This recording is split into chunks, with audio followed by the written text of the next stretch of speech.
Greetings, hello, welcome programmers, hello world, all that great stuff here. Sorry we're getting a little late, had a couple things we're trying to work out. Welcome to TCoffeeAndCode for the 25th of August, databases, data access, and object relational mapping, or data access on 1 tier, 2 tier, in tier, and U tier. I was kind of going for a little Dr. Seuss thing there. Anyway, welcome today, and as you probably noticed, the webcams are back. Yay! Very glorious technicolor. Yeah, so with that, let's go ahead and reminder, this is a casual conversation, so our opinions are our opinions and subject to change. Upcoming TCoffeeAndCode 25th, that's today. Next week, we have desktop first, as well as flying in the Microsoft Azure cloud, and the week after that, exploring Amazon Cloud AWS.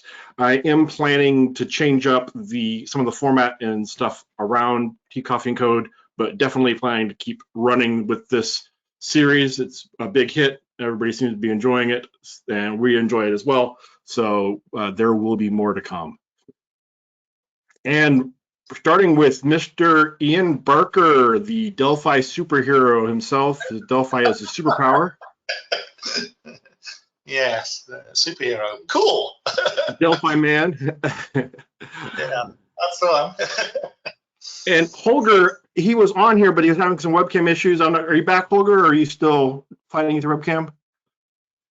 He will be back. Holger Flick, known him for quite a while. Dr. Holger Flick is MVP and also evangelist for TMS software, written a number of books on Delphi and TMS, so definitely check out some of his books. And it looks like he is connecting again right now, so you can find out more about Holger Flick on the links there, and do check out his books. Yes, I'm back. I had a Windows update coming my way. Of course. Of And course, Wagner. Yeah, they always hit you. Wagner Landgraf, TMS Business Product Manager. He is the Mr. Aurelius Xdata Remote DB. Glad to have you on, Wagner. Embarcadero MVP as well. Been using Delphi since Delphi 1. Hi, guys. Nice to see you here. Hi, everyone. Hey. And then lastly, myself, Chief Developer Advocate and Engineer for Embarcadero. Longtime software developer. I just love everything technology and development related. My vacations tend to look a lot like what I do for work. Anyway, just glad to be here. As I mentioned before, Desktop First UX Summit is coming up next week. Still time to register. We're still adding some more sessions to the schedule, so do register, do come check that out. It's going to be a lot of fun, a lot of great content on there. So, oh shoot, I didn't grab a beverage. I'll have to run away for a second and let everybody else talk about it while I grab a beverage. We'll talk about you, Jim. We'll talk about you. Yeah, I appreciate that. Oh, your cup is empty. How can you do that? Empty. You drinking a soup, Holger? That looks like a soup cup. Yeah, it's a soup. I didn't, because Wagner doesn't have a TMS mug. I got the cancelled tomato soup. They're weird. They're weird people. I'll have some soup. Yeah, well, okay. You live in Florida, man. It's really too hot for soup. So there you go. It's too hot for soup today. So sorry about the background, but usually the green screen functionality doesn't work with OBS Studio. For whatever reason, the virtual camera wouldn't pop up in the go-to meeting. So that was the reason why I was late. And then I restarted, and Windows updates came in. So that's how it works. So next time I might have a wonderful background like Jim. I'm quite sure he'll have a few tips up his sleeve how we can get this working with GoToWebinar, you know. Yeah. I have a real background. I just make sure that over my shoulder stuff looks okay. So a real background too. Well, Yeah. Anyway, so today we're talking about. Where are you, Jim? We're talking about all things data access today. So got a number of slides, although definitely love to see your questions. So if you have any questions, put them in the question panel and we'll do our best to get them answered. Chris pointed out that gazpacho is a soup served cold. So Don's asking if Interbase is open source. Interbase is not open source. Part of it was open source and became Firebird database, but Interbase itself has evolved beyond that as well. Oh, handouts. I will get the handouts uploaded here shortly. But I like that we have the list breaking out two different types of databases. Here we have RDBMS and NoSQL databases, which is interesting. NoSQL, of course, does not mean, it means not only SQL, sort of. Yeah, oh, that's yeah. my responsibility to leave Interbase there. It was last minute and it was not intentional. Oh, I see what you're saying. Yep. I'll fix that real quick. The copy and paste didn't work well.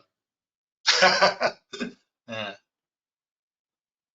So Interbase is, Well, you wrote it at a different time. You know, you wrote it in, what was it, 1998 or something? Somewhere around that time frame, wasn't it? Like, I don't know the history that well, but I know that Borland at some point in time did no longer develop it, and that's like how Firebird split off. You know, I Right, don't know yeah. the history that well because at the time all my databases I did back then were still Paradox. Yes, I said it. I said it. I said it. Paradox is missing in the list. Paradox and DBase. That's what I was using still at that time. So NetDIR. See, you can just make every older Delphi programmer cringe whenever you say, "Oh yes, well you just go into the BDE administrator and you just change the following settings and it'll work," and they all start twitching and going crazy. yeah, but I think a lot of people in the Delphi community came from Clipper and DBase, and that's literally why I love these DBF files with their ridiculous index files that you had to rebuild whenever you open up the database and these kind of things. That's what we grew up with. So for me, it was growing up with it, you know, and because I did Clipper 86 in 87, you know, so, and that's how I got in touch with Delphi because it was so friggin' easy to do database applications with Delphi. And I'm quite sure, or when there was a time when we still were going to in-person conferences, whoever you talk to, everybody started either with DBase or Paradox, and I think even Fox Pro, if I may say so, was very popular, and a lot of Fox Pro people also found Delphi at some point. And you mentioned that Delphi was easy to work with database. As far as I know, the name Delphi comes from the fact that it was able to connect to Oracle databases. It was a major feature, I think. I'm not sure if that's true, but I think Delphi 1, I believe Oracle was the one popular database, the most popular database at the time, and Delphi was, wow, it works well with Oracle. That's then the name Delphi. Yeah, well, that's exactly. where it's coming from. I never realized that, but it makes perfect sense. It was, I think if I remember correctly, Alan Bauer was the one that suggested Delphi as the code name for it. So it was originally going to be called App Builder. They then right before Delphi was released, somebody else released an App Builder, and they're like, "Oh, we got to change the name." And Delphi was the code name, and they did a survey, and everybody's like, "Oh, let's call it Delphi or Delphi." And they're like, "Oh no, let's come up with something else." And they kept trying to come up with something else, and they just never could. So it stuck as Delphi. Someone saying that MySQL is not in general free. And I see you say there, Jim, yeah, MySQL is in the nebulous license state. The MySQL community is free and open source, I believe. So yeah, exactly. It's I think so. It's one of those things I think they're doing, and I haven't looked at it recently. And so MariaDB, for those that aren't up on that, is the totally free open source version of MySQL that doesn't have any of the complicated licensing aspect of it. And generally they're interchangeable, but they're probably over time will diverge more. But yeah, MySQL was open source, and you can't technically take something out of open source, but I think it has something to do with, like, if you do it under the GPL, then you can use it, but if you want to deploy it in production and not under community edition, then you have to pay for it. And that Oracle could do that. More power to them. I'm a big fan of. I have issues with that term open source because I don't know the legal or even the technical definitions of it. But when I read open source, what I understand is that the source is available. Is not, when you say open source, is it necessarily free? Because that's actually really good. MySQL is open source, but it's not free in some circumstances. So I never understand that. Yeah, the MySQL source code is available, and that's where MariaDB came from. And again, I haven't looked at it specifics recently, but and so actually there's a number of other products that fall in this space that have like a core that's open source, but then they have some other things that are attached to it that aren't open source. And so if you get the whole thing, then you have to follow some licensing terms. But if you use just the core, so for example, Red Hat used to be totally open source and free. And now, generally speaking, open source means free as well as source code available. Free as in freedom and free as in cost. But it can not be the case as well. But anyway, Red Hat was the same as well, and then they diverged. They had a Fedora or is it CentOS? I can't remember. One of them was like the official blessed open source version of the Red Hat core. Mandrake. I think Mandrake was also one of those that was spun off something that was commercial. We actually paid for a license for MySQL years ago. I can't remember. And actually, we had great difficulty getting someone. It wasn't Oracle at the time because I think it was still MySQL A, V or B or A, whatever the company was. And it's actually very difficult to get someone from the company to tell us what license we needed. I don't think, I think their licensing could do with a little bit of explanation amongst themselves as well, but maybe that's changed since Oracle took over because they're a little bit more masterful with licensing. But yeah, it's tricky stuff. I used to work for a company that primarily did Oracle consulting, and they were all Oracle DBA consultants, and I did some software development with Delphi that connected to an Oracle database. And the rule of thumb was, for getting an Oracle license, you had to have the Oracle sales team engineers fly out and visit you to discuss how much you could afford for your license. It's one of those things. There was some software or service recently that somebody was looking at that the website didn't have a price on it. And it's like the rule of thumb is if there is no price on the website, it's probably more than you can afford. If you have to ask, you can't afford it. Yeah, exactly. So yeah, someone's saying that Holger looks far too young to even remember some of these things. I have explained that Thanks for the compliment. Yeah, I said you clearly haven't had a harder life as the rest of us. Yeah. So yeah, I was just sorry, go on, Jim. I was going to say maybe he started really, really young. I know I started really young. I paid for my first program at the age of 15, and that was in the 1970s. There you go. I did have the advantage. My father was in the industry already. He worked for ICL. So I was exposed to computers at a very young age. You know, when you do drawings on scrap paper, you know, your parents in the old days would give you some scraps of paper to draw on that they'd found, or maybe if you were richer, they would buy you a notebook. My father used to bring home music-ruled printout papers. The older watchers will remember this, that you used to have tractor-fed, music-ruled paper, and they would bring that home, and that would be my paper to draw on. And of course, on the back were quite often computer program listings and stuff like that. So it was, and punch cards. You know, we used to have the old, cardboard punch cards to draw on as well. So I'm that old, you know what I mean? Yeah, but hacking was much easier. You know, you took a stapler or a hole puncher. It's like hacked. The initial versions of Unix, when they were developed by Bell Laboratories, had no passwords. Everybody just had a username. There was no password. People could log in. How those days have changed. Yeah, By the it's way, changing so fast lately.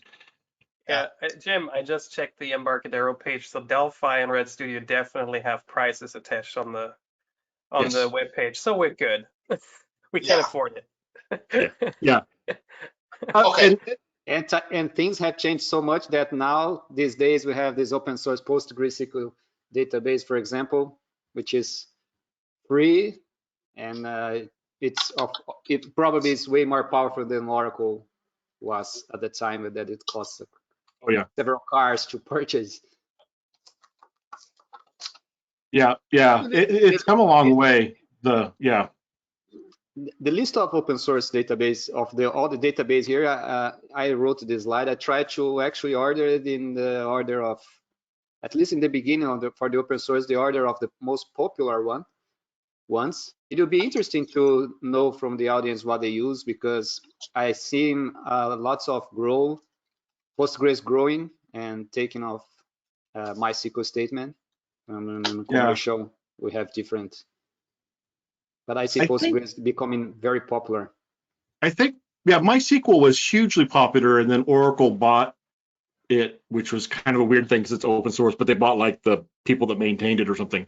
But the Postgres today, I think, is one of the most popular ones. Although SQLite technically is like embedded everywhere, so it also makes it incredibly popular. But it's because it's an embedded database, it's not always classified the same way. It's just so it's weird that way. There's also probably be worth having here, like the Firebase and some of the other database as a service type databases, which are also getting really popular as well. Yeah, I think Stephen Bentel says he's annoyed that BDE isn't on that list.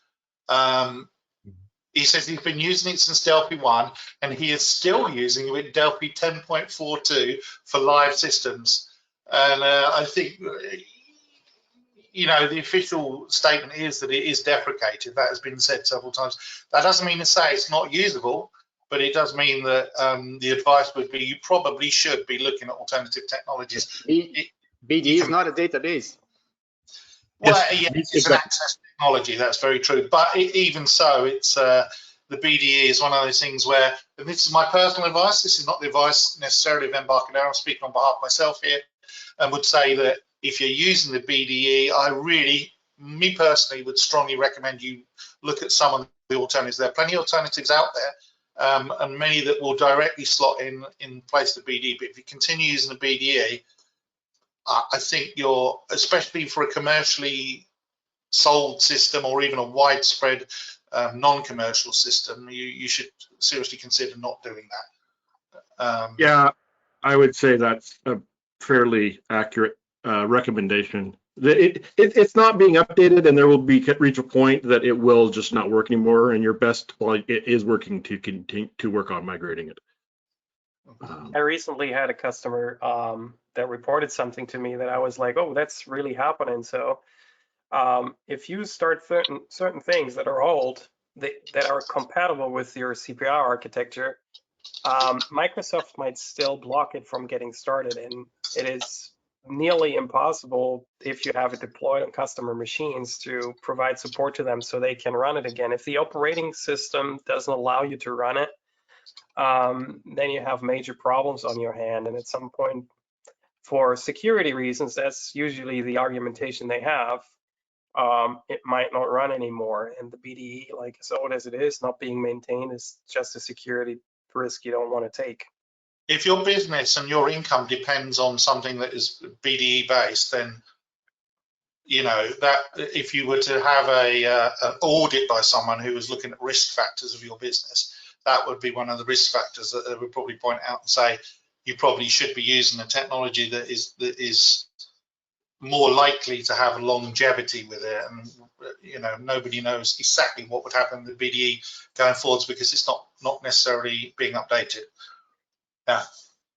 So David Cornelius just pointed out Interbase 6 open sourced in 1999 or 2000. So yeah. Oh my goodness, that was so long ago. Yeah. I read something today. It's not recent.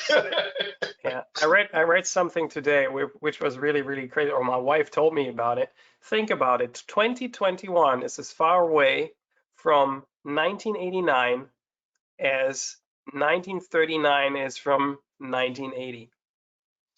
That was like, whoa, it's like, don't even, think about it. Yeah, that's a weird thing. Yeah. Time works bizarrely, and every day seems to lean more heavily on you as you get older.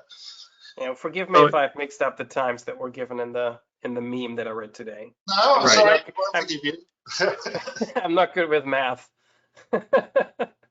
Javier points out, so I remember one of the great features of Delphi was its ease of connecting to various database management systems. He loved Paradox, RamiaDB back in the day, very useful. That's the thing, and Delphi still today is, there are other tools out there that are low code, like Lanza, for example, owned by Idera, that are like, make it really easy to connect to databases and stuff, but they're usually like, I think in my mind, Delphi is the original low code tool, but for people that still want to be able to code occasionally, because usually low code is like, it's limiting in what you can do, but you can get that limited set of stuff done really quickly. But Delphi is like, you can get this, stuff done really quickly, but then you can do everything else as well, which one of the things I just absolutely love about Delphi.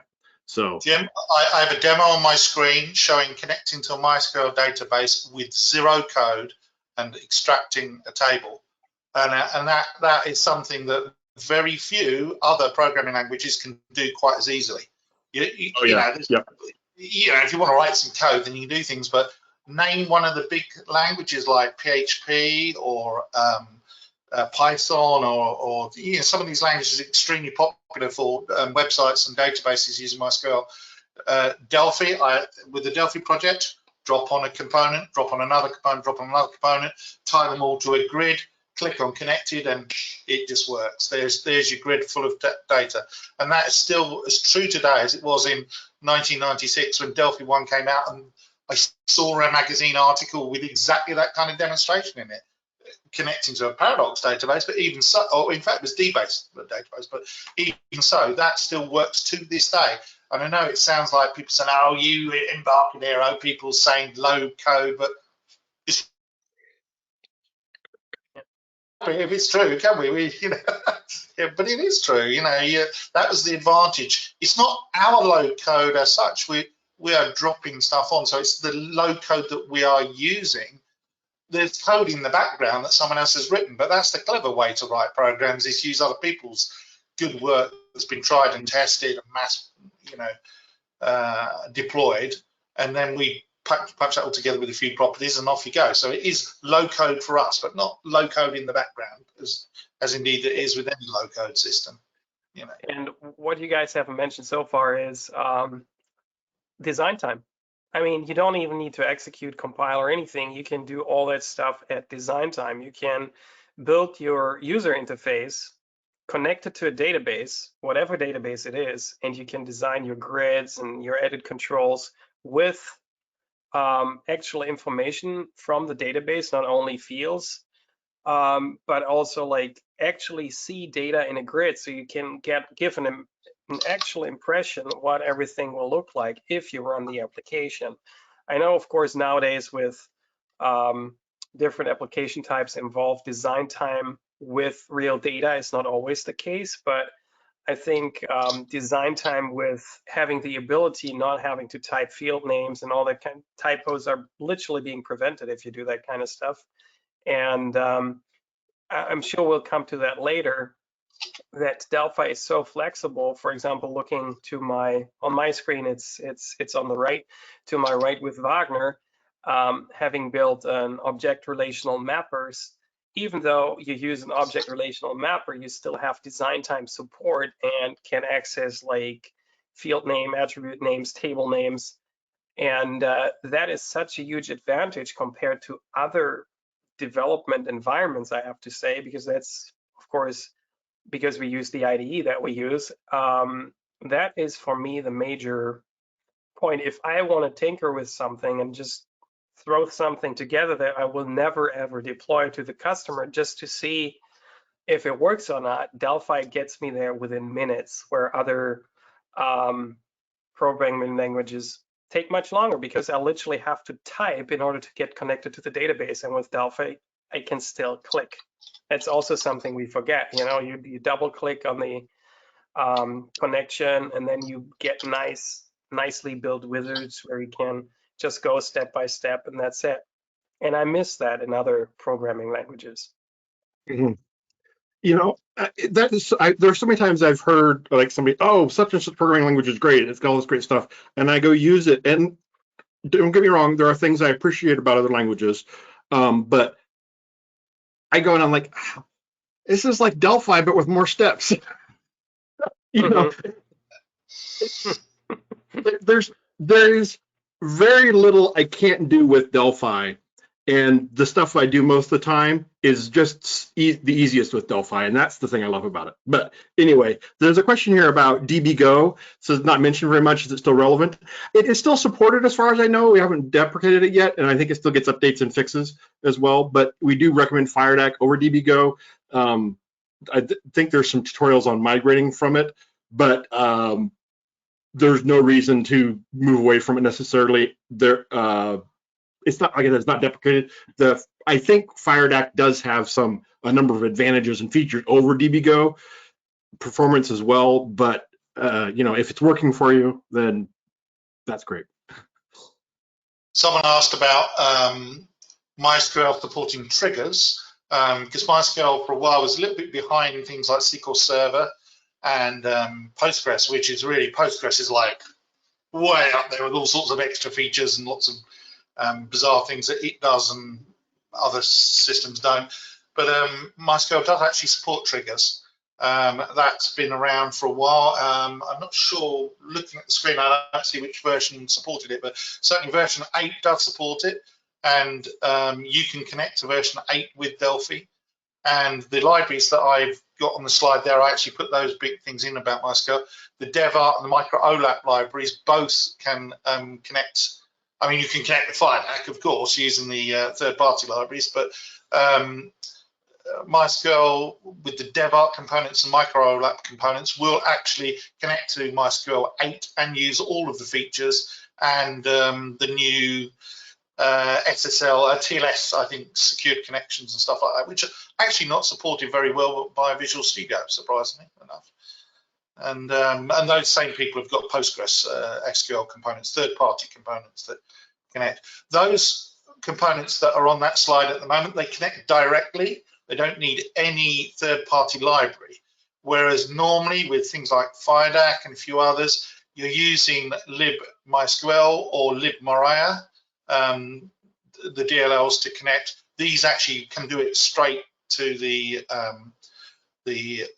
servers, you know, Postgres and MySQL. So there's some advantages there. But triggers, yeah, they're supported.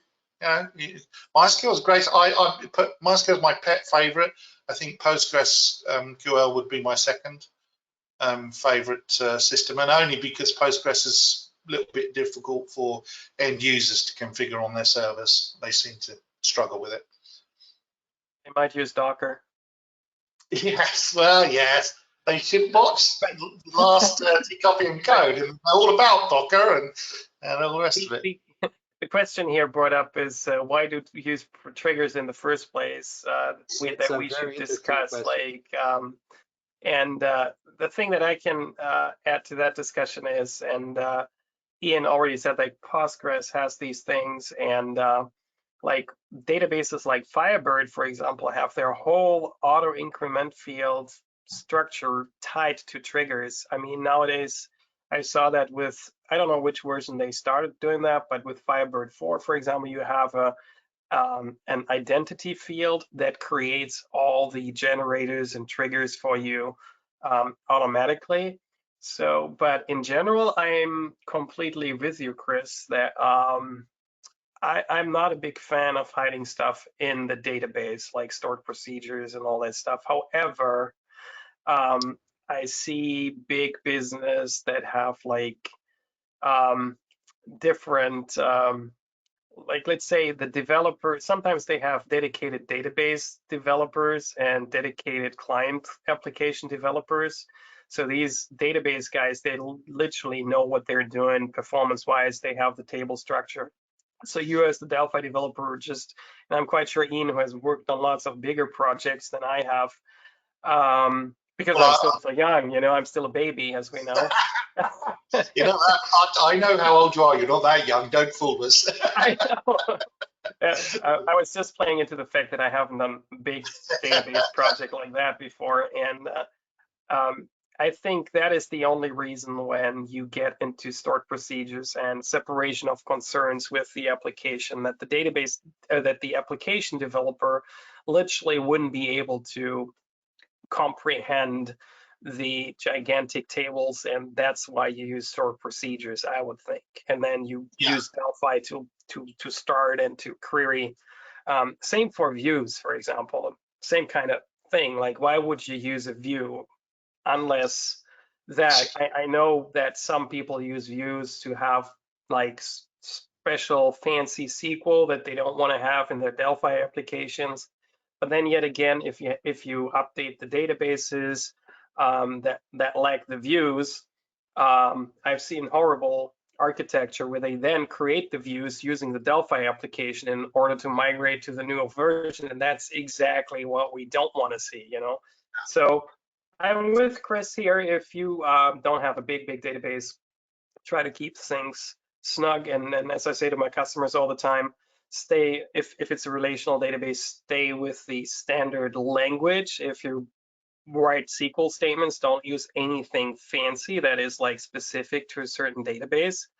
I had a huge, and that is something we might be able to discuss in this panel as well, like language wise, because the customer said, like, I like to use special join statements that the database has to offer. And I said, well, if you don't need it, if you can use a word statement instead, like I learned it in college, use those, because if you ever migrate to another database, they still work, whereas your join statements might not be supported, So I'll be quiet now.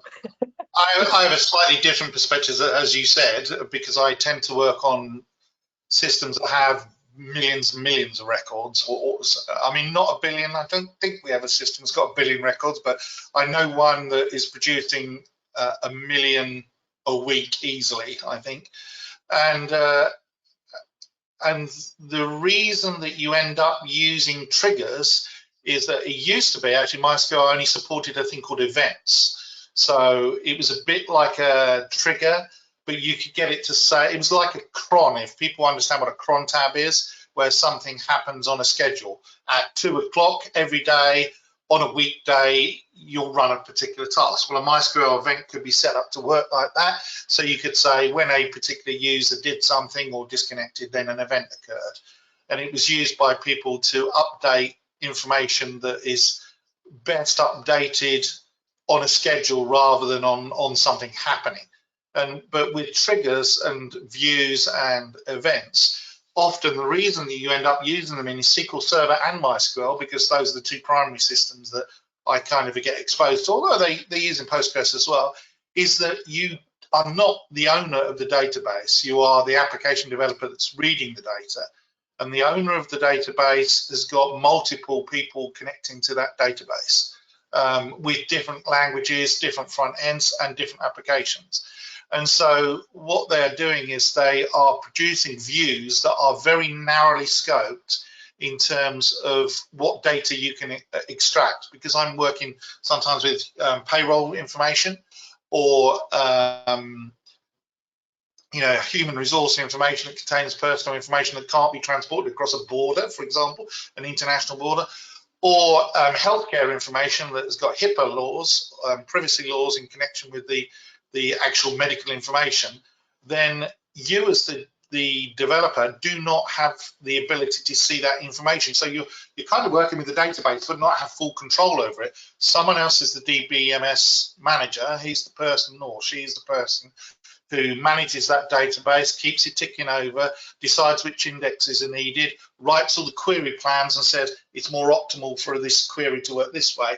you'll then end up with a view. So if you say, I want to list all the employees and the last time that they clocked in, for example, you'll have a view that does that. In the background, the DB developer is the person that's written those queries and produced the indexes and is the owner of that information. So the reason that you are not able to write your own queries and stuff like that is because it's someone else's data and they own it. You're just lucky enough to view it. That happens on Sage payroll and Sage accounts, for example. They give you what looks like a Microsoft Access database.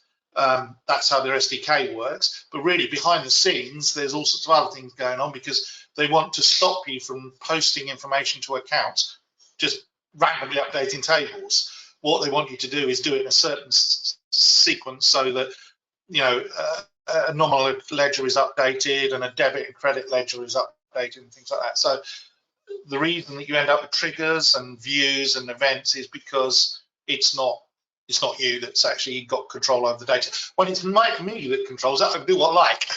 I'm like, yeah, I'm just gonna like create another table, create a bunch of indexes. But in the real world, on very big systems or corporate systems where the database is something that you're updating, but you're not in charge of it, then you nearly always end up with a view or an event. I think that's it's not what you're saying is not wrong. It's just different perspectives, like you say, on the systems that maybe sometimes you end up working on. It's just this thing.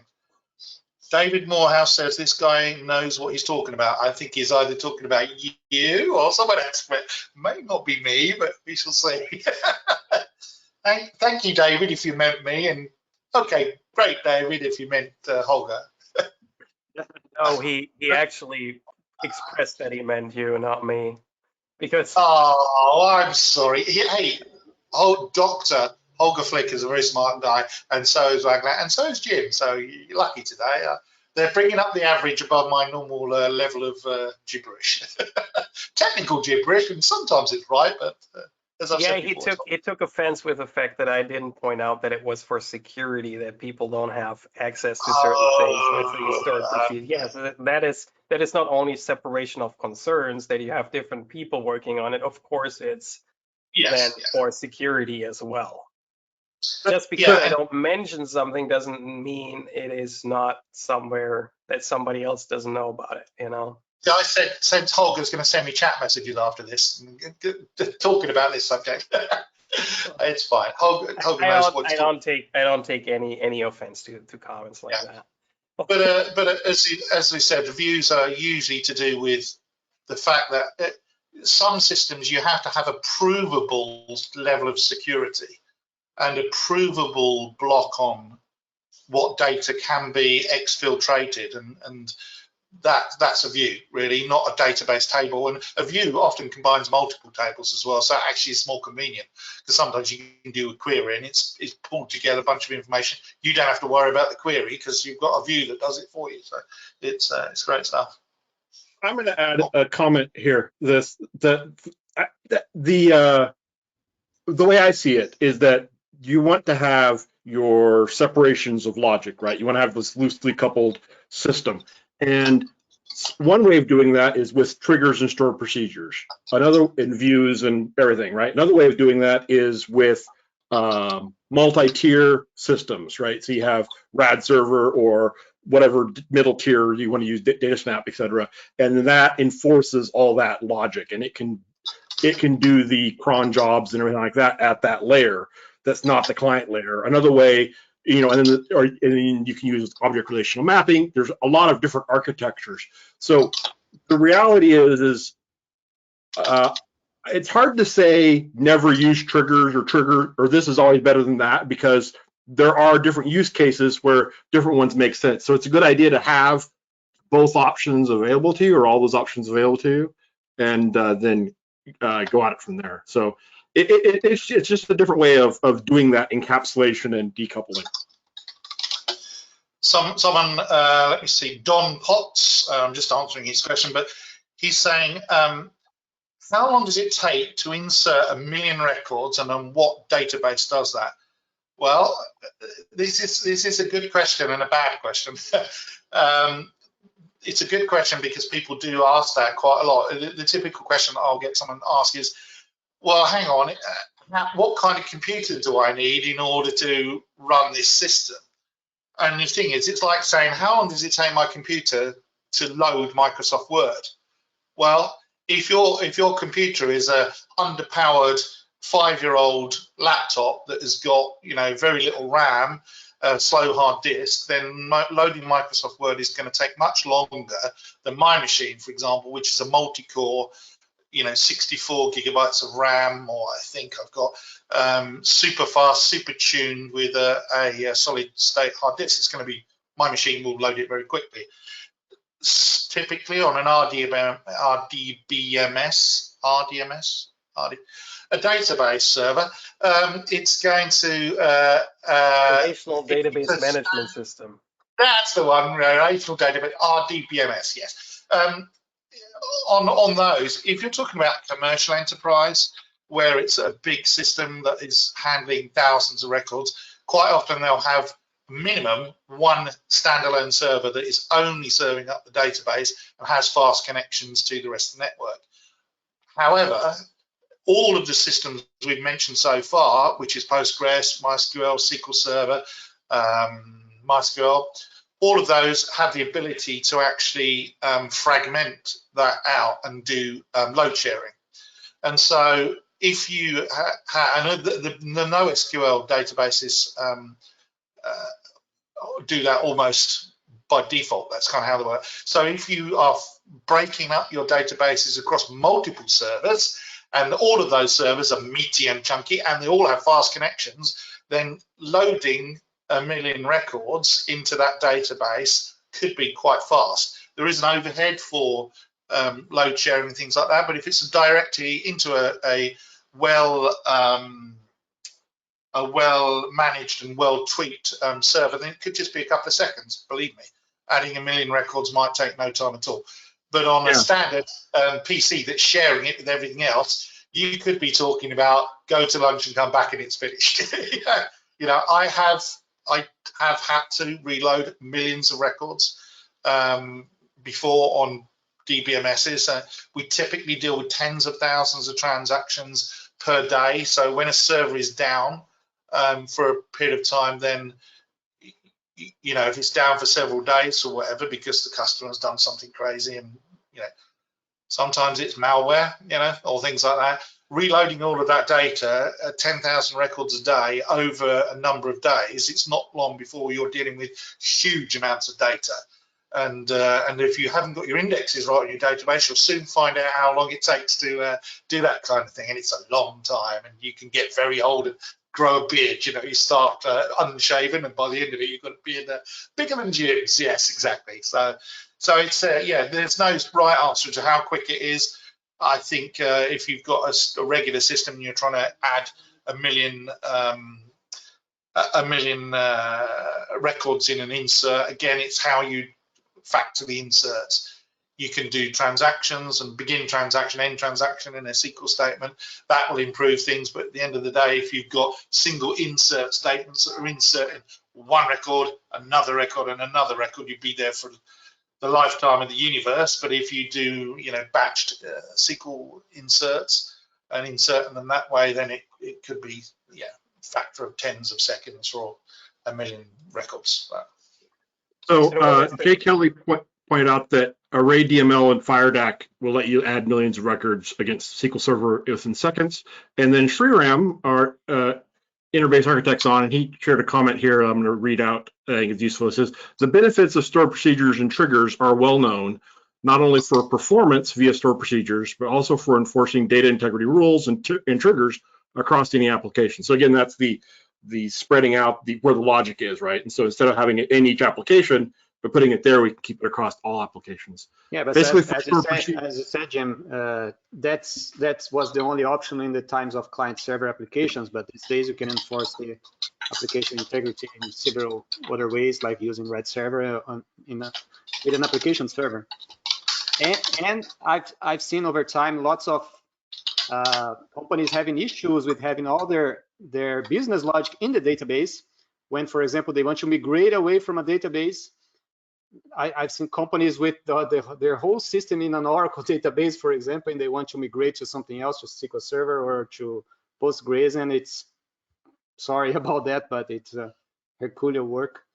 So having your data integrity in another layer, it's also possible. It's not better or worse, but it's also another option, as Jim said. Yeah, I think the reality is that you kind of need to know, the domain of the problem you're solving, and then to know what the tools are you can use, whether it be multi-tier, stored procedures, triggers, or whatever, and then optimize that for your use case. Unfortunately, I know everybody loves to have nice cut and dry answers, but so actually, I want to talk some more about ORM, object relational mapping, and I love this here. That says most people love it or hate it. Hard to find a middle ground. That's Wagner right there, I think. It's unbelievable. Almost 10 years we're working with ORM with Delphi. It's all like that. There are people who love it. It's amazing, blah blah blah, and there's simply people who hate it. And some of those who hate it had never used it, but some of them have used it. But it's all like that. It's incredible. I don't know why it is. Why it's so. People are so passionate about ORM. If you go to some forums or groups, it's unbelievable how people has some prejudice against or in favor of ORM. Some people love it, also who never use it. It's amazing, blah, blah, blah. No, I'm trying to implement it in my application, but I wasn't able yet. But it is like that. I'm not sure if you have those samples here in the audience, if you love it or hate it, but probably you see people, lots of people saying here that they love it, and some people saying that no, I hate it because it's slow, or I prefer writing my SQL statements and things like that. It's worth pointing out that I always refer to you as Mr. X Data because of your involvement in the TMS X Data, which, by the way, is an excellent system, I have to say.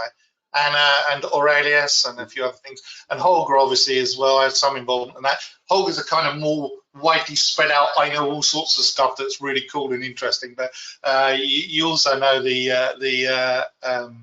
X Data stuff, and I've used both those systems, X Data and Aurelius. And in fact, we're just using X Data in a big project at the moment, and TMS Web Core. I've mentioned this before, and Holger and I discuss things in the background sometimes about this, but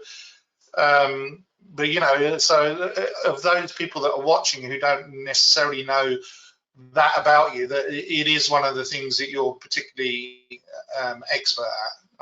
Is that a fair characterization of you? That was a question. Is that right, that you are kind of the X Data man? Yeah, I feel that Aurelius is more known. He loves it more. The Aurelius guy. What's that? Yeah, Aurelius guy. As a side note on self-plug, we mentioned the Desktop First UX Summit, and I entered a session about modern user interfaces with styling and stuff, and as a best practice, so that it's not all just about user interfaces, I built 2 separate user interfaces with a database backend that can be any database, because I use FireDAC and Aurelius database connection. And because I use Aurelius, it's very easy to have different user interfaces for the same kind of data. And I showed 2 different data access methods in Delphi, because Wagner extended Aurelius significantly with design time components recently. So there is a Aurelius data set. There is, if you want to use it like the traditional way in Delphi with a T data source. And I also show how simple it is if you have the object relational mapping. And I'm quite sure Jem and Ian will dive more into the reasons for object relational mapping, what it involves. But I simply iterate a list of objects that is being taken out of the database automatically to show the items in the view. So I give 2 different user interfaces connected to the same database backend, and the database backend is using Aurelius. And I tried it with MySQL and Firebird, but of course there's many more databases that Aurelius supports, and that's one of the big advantages of object relational mapping, that you can completely let loose of the database because you work with classes and object instances, and the object relational mapper handles the whole database interaction. Yeah. I think it's a similar discussion that I've seen a discussion like this about 15 years ago about object-oriented programming and procedural programming. So at the time, we had some people who hated object-oriented programming, and actually there is still today. If you go to Medium articles, you always found some clickbait articles like why object-oriented programming is bad for you or things like that.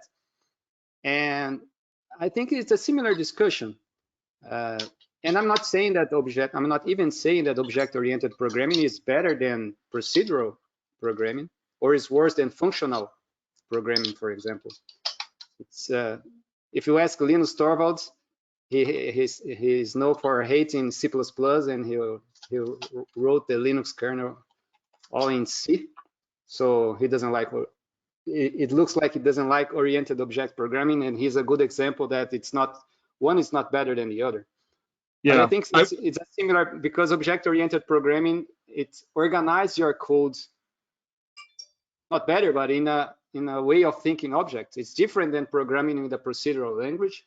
So if you have coded in both, in the old Pascal days when you had procedure and begin and return codes and compare it to object-oriented programming, I think it's a similar comparison when writing SQL statements when you have your benefits or writing your application with ORM. Yeah, it's a good point. I hadn't really thought about C not being object orientated, but of course it isn't really, is it? It's I worked as a C programmer before I was a Delphi programmer, and I was a COBOL programmer, and then I did a lot of C. I actually wrote an antivirus software in C for Warwick University. If any, someone earlier on was saying they came from Warwick, UK, which is what reminded me. But yeah, I suppose C isn't object orientated. So in that case, I guess parts of Linux really aren't object orientated either. So yeah, interesting point. It never really occurred to me. I guess they could do functional programming with C if they really want to. If they really want to drive people like me crazy. So there was a comment here. I've lost it now. Basically saying that they like the idea of ORM, but that they felt like it limited what they can do compared to SQL. And I think this is kind of the same paradigm we have with anything, really, is that if you know SQL better than your ORM library, then yeah, you're going to be limited by it because your brain's still thinking in SQL. But once you make that shift and you grasp the power of the ORM system, right, then you can find that it probably could be just as powerful, if not more powerful. Now, again, there's always caveats in that you know there are things, you know, maybe a mixed model at some point might be useful as well, right? When you can have some things in SQL and some things in ORM, but it's tough. And I've had the same thing. I was just talking to someone the other day that was trying to switch from one library to another, and they said, "I'm trying to force myself to do this, but I keep going back to doing it the old way because I can get it done that way." But they know that once they do that, that they'll be able to, you know, that's a progress thing. But it goes back to the comment about still running BDE, and I think David Cornelius said that you know, you shouldn't be running BDE anymore. It's very dangerous, and you know, you always got to keep. Let's see. Believe resistance to change leads to catastrophic change. It's a technical debt thing, really, is that when you're still using an old, unsupported, deprecated system, it's technical debt. And over time, that debt pays compound interest, and it's going to have to be paid off at some point, unfortunately.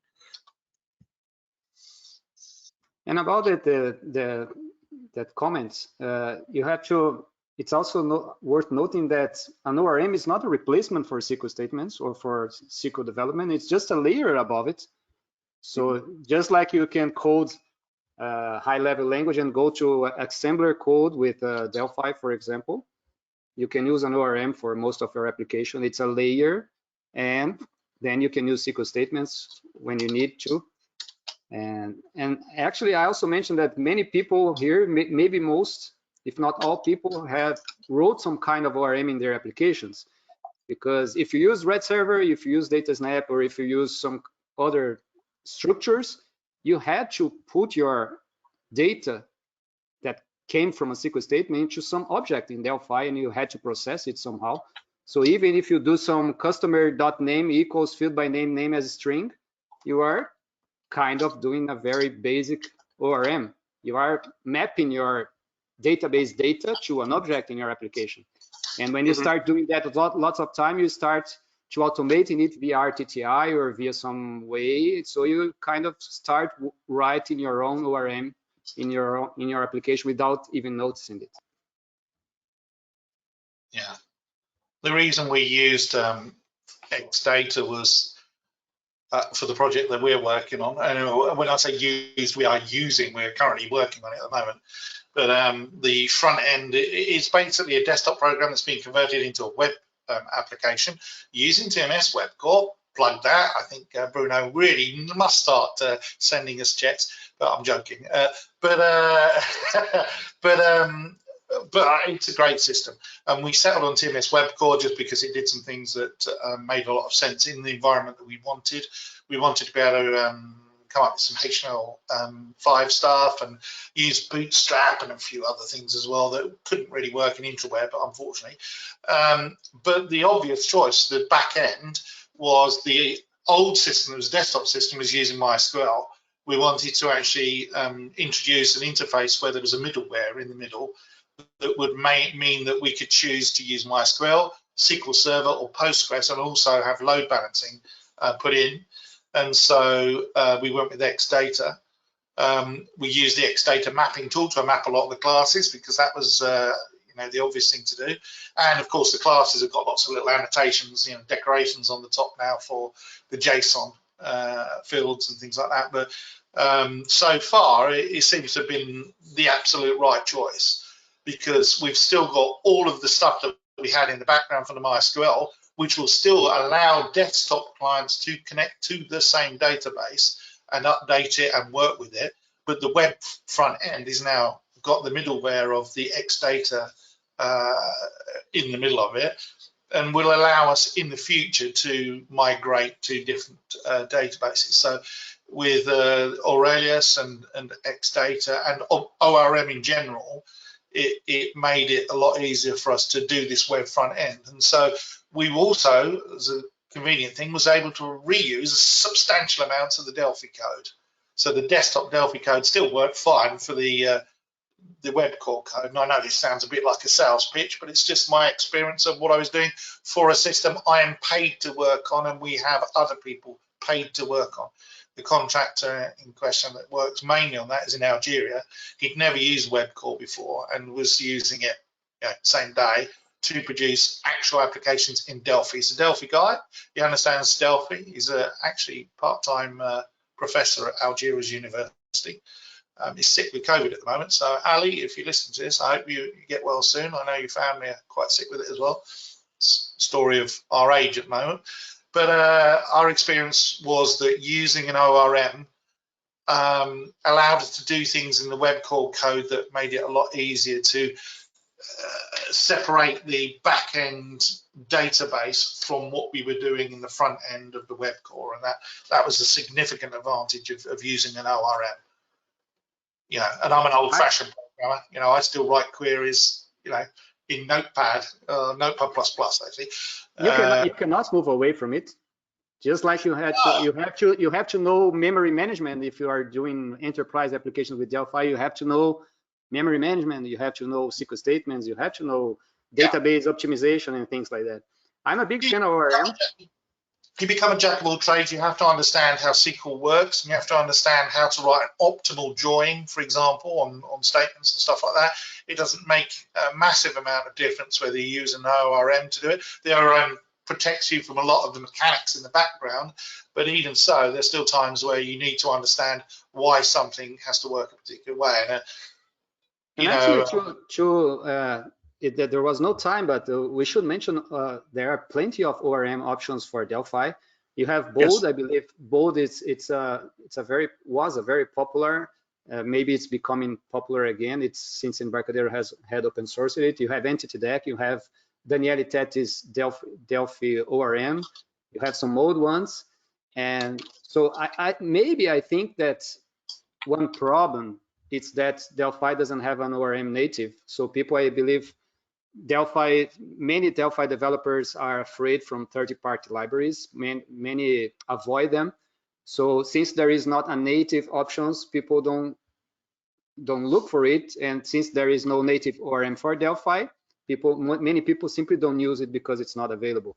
Because I think that in other languages, I think ORMs are the first way to go. I'm not that experienced with other languages in the way that to build daily applications with it, but from I've seen it, and if some of you guys or from the audience work with different programming languages, I see that dealing with databases with other languages is mostly done with ORM. If you go to Microsoft, to C#, you have Entity Framework and you have Hibernate. If you go to, you have Symfony with, and you have lots of options out there. So I'm not sure how it goes with other languages. Well, with C#, you're using the ORM libraries that come with those, and that's my experience of them. I haven't done a lot with them. You don't see examples in C# anymore without using Entity Framework for a database, for example. Correct. Yeah, that's the thing, and I think that's also because Entity Framework is a sensible way to go. Because if you ever tried writing a program in C# that actually does full queries on, say, a MySQL database, it's not as easy as it looks, and that's the problem with many other languages. And one of the main reasons why Delphi still remains a popular choice for many systems that are doing database manipulation. There are lots out there where the front end of a database data sets. Yeah, it's the T data set, and C# and those other languages actually often, if you see some example code accessing SQL Server or a MySQL database and PHP as well, which has got two flavors: do it the old way or do it the object-oriented way. They all are much more difficult to make the connections. Whereas with Delphi, we said about it being low code earlier on. Sorry, we can't help it, but it's a fact that you click, you make the connections on the components, and then you can do some stuff at runtime if you have to, because there's usually some database server name that you need to pick or something dynamically when you're doing the runtime. But Delphi makes it very easy, and for these database manipulation programs, it's typically that's the language that you see Delphi quite often crop up. Plus, it's self-contained. To install a Delphi program, depending on your choice of database technology, you can run it from a memory stick. I've told people this before. Our biggest client server app runs from a memory stick, and it has no installation. It's a zero installation, and will run on every version of Windows available, including the ones that Microsoft no longer support. The only thing that bit me lately is client access libraries that are needed sometimes, where we can, because the question came up in the chat a couple of times as well. We go back one slide, you'll find that there are plenty of options where you don't need client access libraries. There are direct connection libraries that avoid that. The client access libraries is a slightly more safer option long term, because there you go. So for MySQL and Postgres and some others, there are people out there like DevArt and MicroOLAP. Those are the two sort of main core specialists that I've come across. Those components, which I personally use, so I have personal experience of them, they include no need for a client access library. And so they're directly accessing MySQL, talking natively to it, or talking natively to PostgreSQL. No, you don't need your PDQ something or other DLL. No, you don't need your libmysql.dll. the times where my applications go wrong on installation usually are when I'm using the external library. Yes. And so, you know, and because we have tens of thousands of customers, we want to have those opportunities for things going wrong to be minimized. We have, you know, 4 or 5 support people, and if we had every single customer phoning every single day, we would be absolutely overwhelmed. We would go, for a start, we'd probably go bankrupt, I think, in there, because we could not deal with the flood of customers where, you know, every single person called in every day with a problem. So they have to be robust, they have to be reliable, and they have to work without needing the customer to download lots of runtimes like, oh, you haven't got the C++ runtime 5.7 something or other installed, so you need to go to the Microsoft site and download that. Oh, you haven't got the libmysql 5.dll loaded in your application directory, but you have, but because of some operating system nonsense that's been put on for a group policy, it's now picking it up from a different directory because they've virtualized that's the directory. So now it's crashing because you're pulling in a 64-bit version of that library instead of the 32-bit version. Your app's 32-bit, or your 64-bit app is pulling in the 32-bit version of the client access library and now can't do the thunking between the 64 and 32-bit and doesn't work. So, you know, I'm for the simple option that works and the solution that will work for the customers with the minimal amount of configuration, and that's what Delphi is very, very good at. It makes me look good when I'm just actually quite lazy and get up every day and write a bit of code. I keep telling people this. They don't. Eventually, I will be unemployable because people go, "I think you say you're lazy on a video, so we're not going to hire you." And especially FireDeck did make some modifications lately that you can link the library into the executable as well, so you circumvent that problem as well. And then otherwise you have to, as somebody pointed out as well, and you, Ian, as well, there's different kind of libraries available. You don't always have to go with what is bundled with Delphi. Delphi bundles FireDeck, and always that is the advice that I would give with client access libraries. Read the documentation of the framework, the data access framework that you use, how it is going to find these libraries, because we just looked at Windows right now. If you deploy your let's say Xdata server that connects to a database to a Linux machine and it connects to a certain database, you have to be aware how the client libraries are being found there as well, you know. So usually it's application directory, or the first premise is always the configuration file that you provide for the data access, and then it's application directory path, and there's always a certain order of things. With regards to FireDeck, I always drop a second component on the form nowadays that allows me to specify which client access library to use, because Firebird in particular is tricky because they have different access libraries with different versions. And Ian mentioned to me a couple of weeks ago, I think we've been talking, and you said, like, I have this strange problem with MySQL authentication authorization, and it was a change in the client library. That's why I mention it here right now. So these things creep up, and of course, if it's a recent change by the database, obviously the database access frameworks have to catch up as well. You know, it's not like they change it and then it's support. So that is something to always be aware of, that you check how you access your databases and what they support and whatnot. There also, in addition to linking your library into the driver into it, you can also, a lot of the databases have a way that you can deploy like the DLL in the folder of your application. So it's always going to use that one preferentially, or, you know, specify a path to it or something. So there are a number of options that you can still do a Xcopy install, as they like to say it. So it's interesting. Windows, originally the idea was that you'd have these central installs of shared libraries that everything would use. Microsoft is really pushing away from that and wanting everybody to do the Xcopy install. Although, anyway, so the DLL hell issue, right, was where we have different competing versions of things, and so having the DLL in your folder of your application eliminates that, because that's the first place you look. Except when it doesn't work, and that's the problem.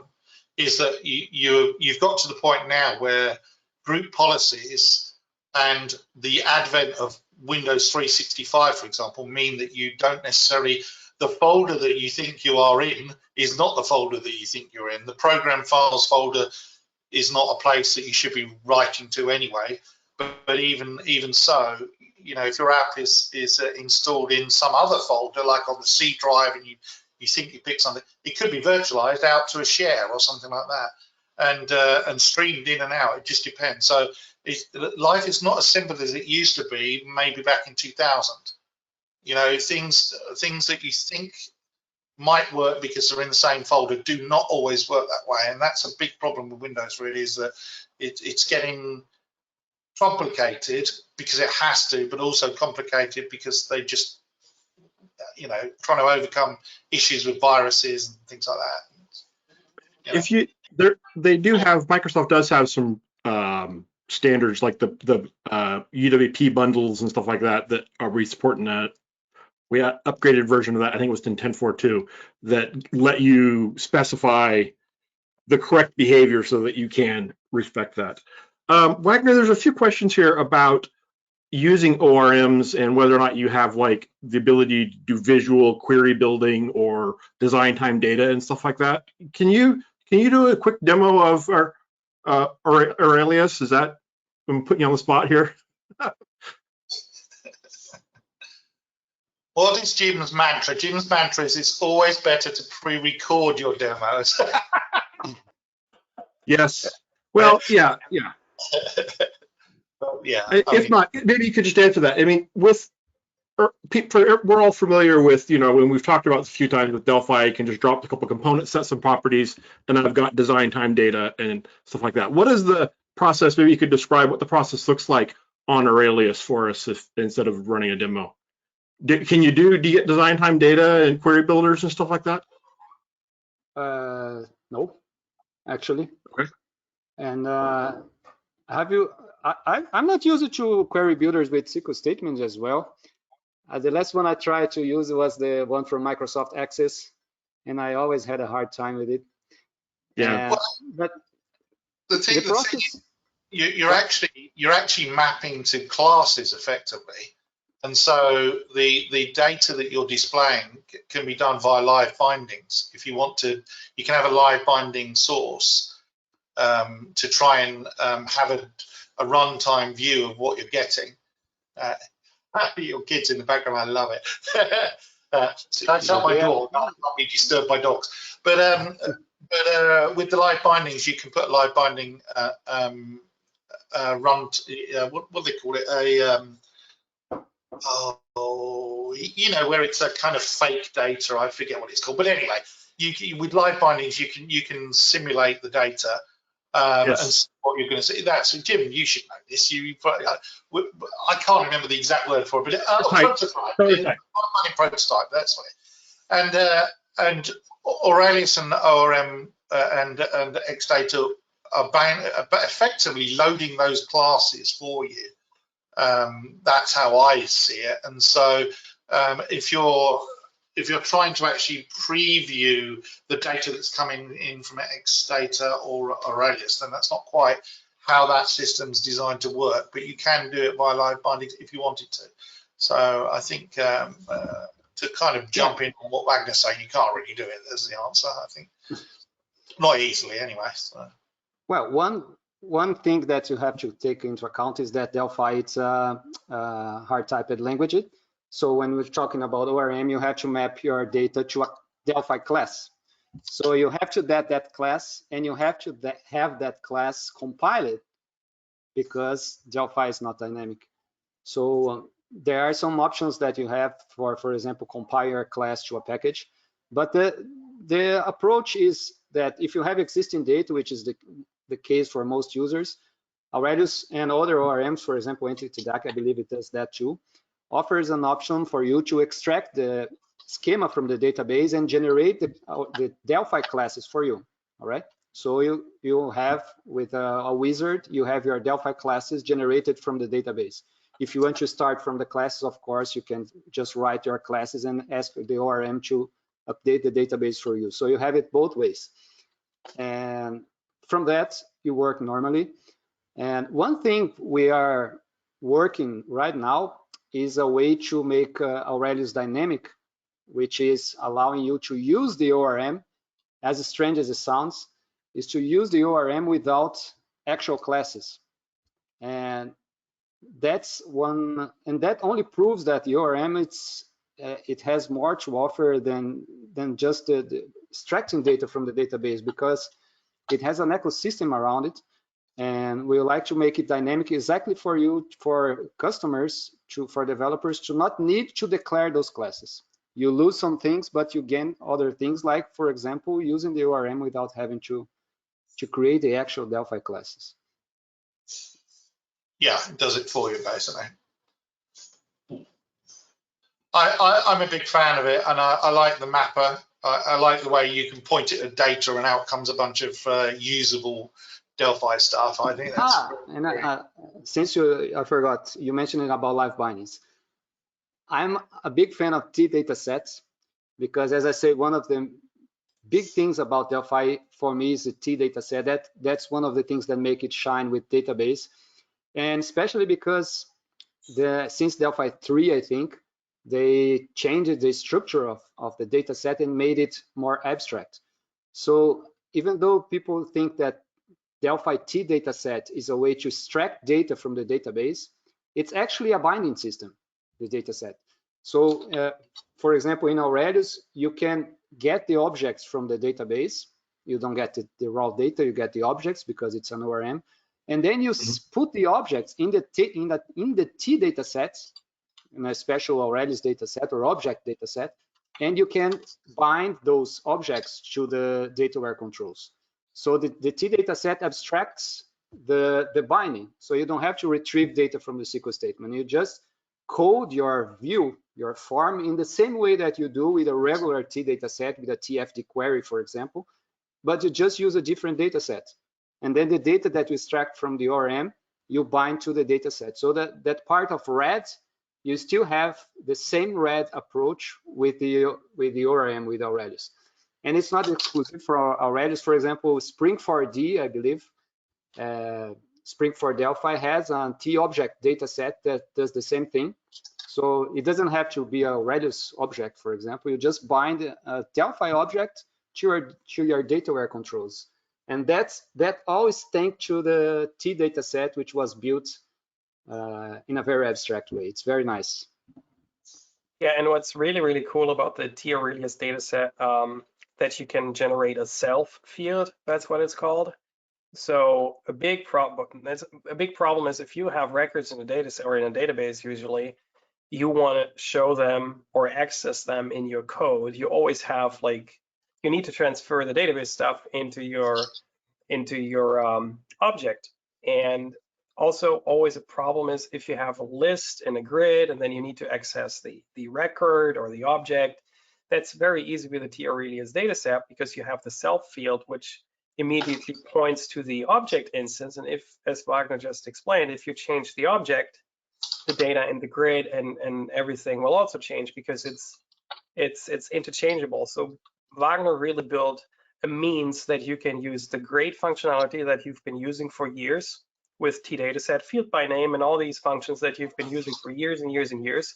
And you're still working with the Aurelius, as it's called, object space, and the object manager, which is the formal term whenever you access your Aurelius stuff. So that's what I really love about it, that you can use things that you've been using for years and still use the advantages of the object relational mapper. That's why I love it so much. And yeah, I'm a big fan of the ORM, and David mentioned that he in theory he likes it, but he just hasn't made that step to do the transition. I find that I like the having that strongly typed when I'm writing the Delphi code, right? So when I'm writing the code, knowing that my code is writing against an object that's strongly typed, and not, and that I know that that's right, and that I feel like with SQL and data sets, which works great, sometimes I feel like there's too much of a disconnect there, and things don't always work exactly the way I expect them. Again, I think there's advantages for both, but yes. Boolean values and date time fields are the two things that really trip everybody up in SQL, because Postgres has this bizarre date time field with an offset from GMT. We won't go on to about Greenwich Meridian again, but that was last week. But you know, when you strongly type like that, that's when you start to see the advantages, because I can't tell you how many times you come across a tiny int one field is a Boolean in one SQL implementation, and another one is a Boolean, is a bool something or other, is a Boolean another. And of course, you really, in your Delphi code, you want it to say dot as Boolean and know it's going to work, or even just use a field that is actually a proper Boolean and say, if true, off you go with that Boolean. So that's a significant advantage, I think. I like it. Yeah, I mean, this is such a hot topic, you know, the database stuff, because, you know, as I said before, I think it's the core of what Delphi is very, very good at. It's very good at doing this, and it beats many other systems out there, hands down, for this kind of stuff, I think, you know. So one of the things actually that's an interesting thing that comes up is, I know that like the four of us on here are very much, we love code, you know, we dream in code, but also we talk about the fact that Delphi makes it really easy to build these applications quickly. And I had a conversation with a Delphi developer a while back, and he's like, I don't consider myself a Delphi developer. I am all about trying to provide this solution. I'm not a programmer. I mean, even though he wrote all the code for this application that for his business, he says he's not a programmer. He's about trying to deliver the solution. And so there is certainly a gap there. So I don't mean to disparage people by saying, oh, just, you know, write some more code or figure this out, because I do understand that we're all coming from different places, and you might know way more about, you know, the domain of your business than I do, whereas I might know more about, you know, some intricacies of Delphi code. So yeah, there's always, it's a mix of things, and I know it's hard to always optimize it and feel like you have the best solution, but you know, there are a lot of options out there for sure. There was a question here about which our favorite database access frameworks. I think the list that we're on the slide is probably a good place to start, but the question here though, let's see, I lost it now. Oh, I did put a link into the Aurelius site, which is up on the page as well. There's a video on there you can watch to learn more about Aurelius and see some of the stuff in action. So that's a good place to go. There is a whole bunch, a slide with a whole bunch of links on as well for pretty much everything that we've talked about here, including all the TMS stuff that's coming up. So, and we'll make sure, we keep saying we'll make sure there's a blog post that mentions this, and then get too busy doing other things, but we will make sure that the links are up, because this is a pretty popular subject. You know, it's weird how popular TCoffeeAndCode has become, because it's 2 hours and you think it's quite a long time for people to stick around, but apparently whatever nonsense we're talking about, everybody seems to agree with or disagree with, but whatever it is, at least got an opinion, and they stick it out and watch, so it's great. It's good. Yeah. So here's an interesting question about Aurelius, is with the ORM, can the object be to a SQL query, or is it always to a table directly, right? So do I make a view if I want to have a different kind of object that's not mapped directly to a single table? You can map it to a view and to parameterless store procedures, but not with parameter store procedures. That's a limitation of Aurelius. Maybe other frameworks can do it, but you usually extract data from tables and views. I'm not sure if there's other option. I believe the third option would be store procedures. Is that the question, if I understand correctly? Well, just whether you could do it to a SQL statement or if it's to a table. So it sounds like a SQL statement would be a view, and then you could map it to the view. Yeah, if I understand correctly, yes. And of course, you have options to fine tune the SQL statement, like adding custom SQL parts of SQL. For example, you want to select from, or when you have where exists or things like that. But so, as I said, sometimes we receive support questions like, how can I do this with Aurelius in a SQL statement like this with 40 lines of a SQL statement? I say, why do you want to do that with Aurelius? Execute the SQL statement directly in your database and you're ready to go. Why convert that to an ORM? So it's not it's not an all or nothing option.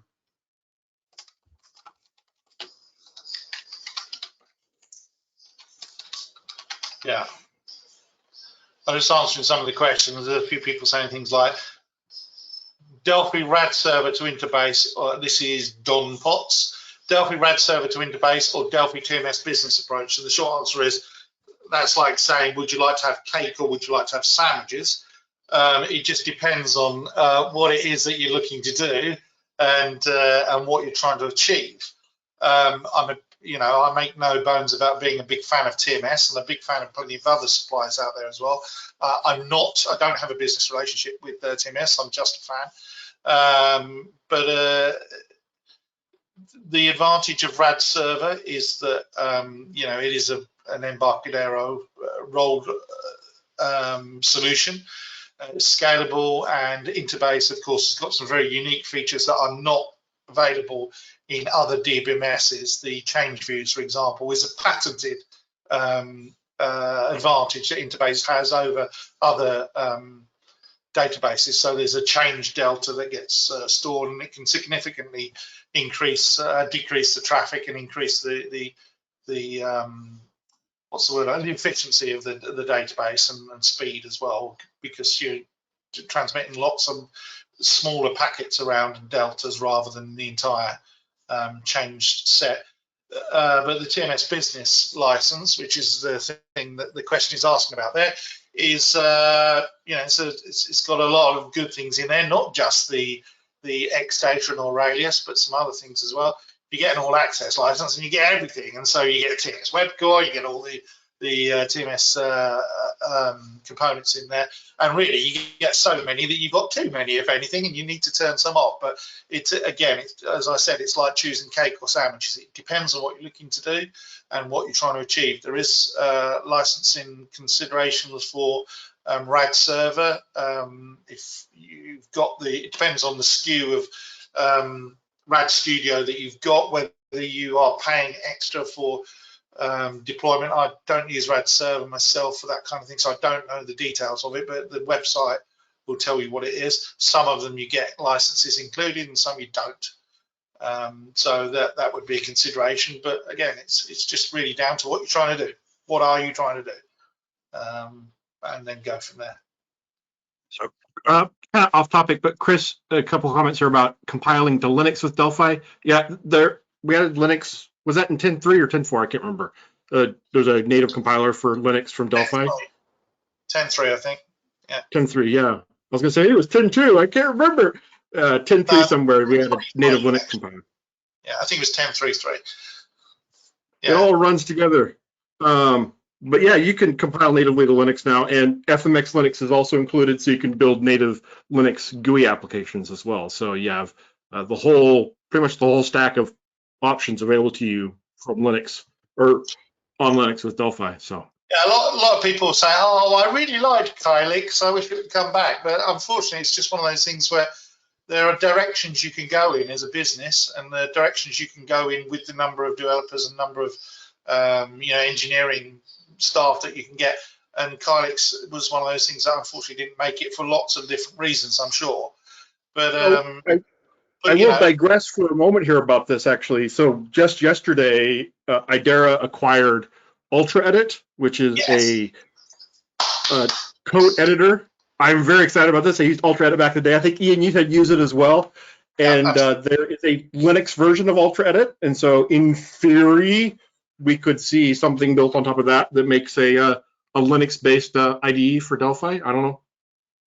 It's not an official roadmap or anything like that yet, but there's certainly a lot of possibilities there. Now that's it. It's official. It's on the video. You have to edit it out of the replay. Yeah. Someone says, "Hey, did Matt Damon just join the meeting? Do they mean Holger? Does Holger look like Matt Damon?" In my interview, it's Keanu Reeves, but I don't know. Oh yes, I remember. There was a good laugh at the last family meeting. Everybody who read the interview, you're like, yeah, you're right, Keanu Reeves. Yeah, there's a new one out today actually with Jen Spatch as well. So archery gold medalist, no less. We've got some very interesting developers, and there's a few coming up. Wagner's one of them, and there's quite a few people. And Jim is going to be made to fill out the developer interview as well, and put up there. He doesn't get away with it that easy. So let's see. We are. Oh no, we're still got time. I was thinking we were running out of time, but we're not. Okay. It just felt like it was reached that point. I found that even if I try and compress this into an hour, it never quite makes it. It just feels like it always kind of organically works out at about 2 hours. But usually we get to the end and we're still not answering all the questions, and people going, "Hey, you could keep going." And I think it's been we thought it would go well. I think in general, the people of us that have been involved in it, but it's been quite surprising, quite how popular it is. There are people watching us live on YouTube as well. The live YouTube stream is going, I believe. Is that right? YouTube stream's on today. I don't think I got it started because I was trying to debug the webcam issue. But I know that we get well, it could be why it's not working actually as well, funnily enough. But the replays definitely get quite a few thousand views and things like that as well. So not all of them. I mean, sometimes I guess we pick a subject that people go, "Oh, I don't really need to know about that." But that's what it's all about. TCoffeeAndCode is supposed to be a lively chat amongst developers that happens to be useful if you're interested in the subject. But it's but it's a good opportunity for a bunch of developers to get together and talk about development stuff. I think last week people were complaining because we were talking about being born in London and things like that. And they were the minority, I hasten to add. But we have said all along that this is a informal chat, which is why we all have beverages, and it's not a presentation of technology as such. And believe me, if you get involved in Desktop First next week, you'll see a lot more presentations of technology. That's what it's all about. So you should register for that if you haven't already. That's my plug for the week. So there is on the Linux side, there was a comment about that it was kind of a pain to get Linux set up for development. I actually made a script that I just put a link there for Ubuntu and actually any Debian-based one. I've tried it. The article says for WSL2 Ubuntu, but I've used it on a number of other ones that anything that uses the apt package manager, which is pretty much most Debian-based Linuxes.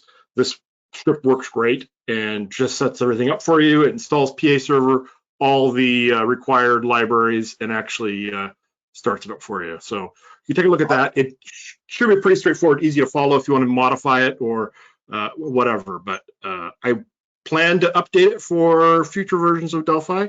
So, well, I did it the hard way, but I did actually use a video you did as a guide. There was some video you recorded which showed how to do it, and I just followed along with Jim, and it worked. Good job. I still use the blog post from and I sent the link into the chat. I think you still use the blog post from Marco Cantu, and he gives you the list of all the packages that you need to install and he even gives instructions how to use WinSCP to copy it over. And I found that very useful to get started. I literally used APT to do it the way that Jim had said, and I didn't actually find any problems. The only thing I did find was the first time I ran it, I think there was a little bit of an issue, and as soon as I closed PA server and opened it again, it worked. But I was about to do a presentation, so I was panicking a little bit. But once I ran PA server, after that, I've used it multiple times with absolutely no problems whatsoever. And I use for those that are wondering what you can targets you can successfully use. have a Mac Mini. In fact, it's, if you look over my shoulder, it's if you're looking at the webcam view, it's behind that Fire tablet. That's an Amazon Fire tablet, which is running Delphi programs just fine, in case anybody wants to know. But behind that, there's a Mac Mini. I deploy to that, and I then deploy out to iOS using that Mac Mini. But I've written Mac programs that run on that, and Delphi programs that also work on iOS. I deployed to Amazon Fire OS, which is basically Android, and it works absolutely fine. And I use that tablet for debugging certain Android apps. And obviously I have an Android phone somewhere. I was like, oh yes, I have an Android phone. So, you know, when we say that multi-platform really works, with PA Server, I've got, you know, this laptop down here, which you can't see, is running Ubuntu, and that connects to the big screen that's just kind of to the left there that you can't see. So, you know, if you write a FireMonkey app, it's not that different. I'm not that expertise in all these operating systems, but it didn't take too much effort to get everything to work and deploy and run. And I just wrote a Delphi program and it worked. So that's kind of cool. It's what the whole benefit of Delphi, really, isn't it? You know. Yes, where we could only develop a Windows desktop solution are gone, says Alessio Gonzalez. Now we can create a complete cross-platform ecosystem. Yes, if you use FireMonkey. Not really if you use VCL. There are some options for VCL working under Linux, but they're third-party solutions. But really, if you're using FireMonkey, it's not the same as using VCL. If you haven't used FireMonkey before and you're a VCL person, there'll be a little bit of a brain jumbling to go on whilst you learn to use the word text instead of caption, for example, and a few other little pointers like that. It always catches me out when I'll be using VCL for a long time and then do some stuff on FireMonkey. But FireMonkey, very creditable system, and can make your Delphi programs work on anything. And yes, the database access will work, and particularly if you're using Aurelius and Xdata as the middleware, off it goes, and it just works. And you know, that's FireDAC does the same thing, of course, as well, but more direct. But yes, you're absolutely right. The days of just targeting Windows gone. I don't think they're going to completely go away. I don't know about you guys, but I think that Microsoft Windows is still the dominant operating system, particularly for business. There are lots of Macs around, but primarily they tend to be Windows PCs that people are using. And of the people I know personally, and I'm thinking about them now, nearly all of them are using Windows laptops in their own homes and things like that. There are a few people that are using Macs. They're very popular, but it's a dominant operating system still for the desktop. Easily, it outstrips Linux and Mac OS. So yeah, it's technically Android, if you look at all Android devices, is ahead of Windows or tied with Windows. But as far as desktops, it's the Linux and Mac OS and whatever else are just blips. Hardly noticeable. Bruce just mentioned the TMS data modeler for modeling databases, and actually Idera has some other ones as well. And so I have not used TMS data modeler, but it's a tool for modeling your database. So that's a great thing. That's always a pain to find whenever you're making, at least in my experience, making when you're setting up a database, it's like, you know, I would like to have some tools for this, but I don't know that I justify, you know, rolling out the big guns like ER Studio or whatever for every small database project. But so it's good to have a variety of different tools out there for that. I've been using Heidi SQL lately, which isn't a modeler, but has a lot of great features to it. But anyway. And it's written in Delphi, and it's open source. Yeah. So it's a Heidi SQL, for the people that don't know it, you really should go and look at Heidi SQL. There is a link on the later slides with the links. It's completely written in Delphi, and it doesn't actually use any third-party libraries components to do its data access, which is remarkable. But the SQL text editor is SynEdit, I think, which everybody probably knows, and it is easily the best database management system out there that costs nothing. I mean, you should probably donate to the project if you use it a lot. But it's a remarkable piece of work, and it's a great example of Delphi doing what it does best, which is producing a system that works on every version of Windows I've ever used. We use it a lot for the different databases we connect to. When we do the more complicated stuff, we do end up using the vendors' database tools, because you end up having to do some very complicated things that aren't quite as easy to do in HighDSQL. But the way that I wrote an article about this on the blog, then blogs.embarcadero.com, but it is an amazing piece of kit, HighDSQL, and if you don't use it, download it and try it out, because it's absolutely incredible. And it's great. I'm not sure if it fits in the open source concept, but as far as I know, the source code it's available on GitHub, right? Yes, yeah, it is open source. Yep. Yeah, absolutely. You can also learn from it. You can also learn from it. If you click on downloads, one of the things it says is source. If you click on that, it will briefly go to there, and it'll change to the GitHub thing. It'll just go to and there it is on GitHub, and that's the entire source code for it. And you can clone that, and you can change. My version of HighDSQL is customized the EM way, so I made it do some things that I wanted to do. Were you aware that if you type dot, it will open Visual Studio Code there? Yeah, the code space. I just discovered that. So I was told by a friend two weeks ago. I didn't know that. Jim, if you change github.com to github.net, on the source code, not on the releases. So if you go back to the source, but just do .net,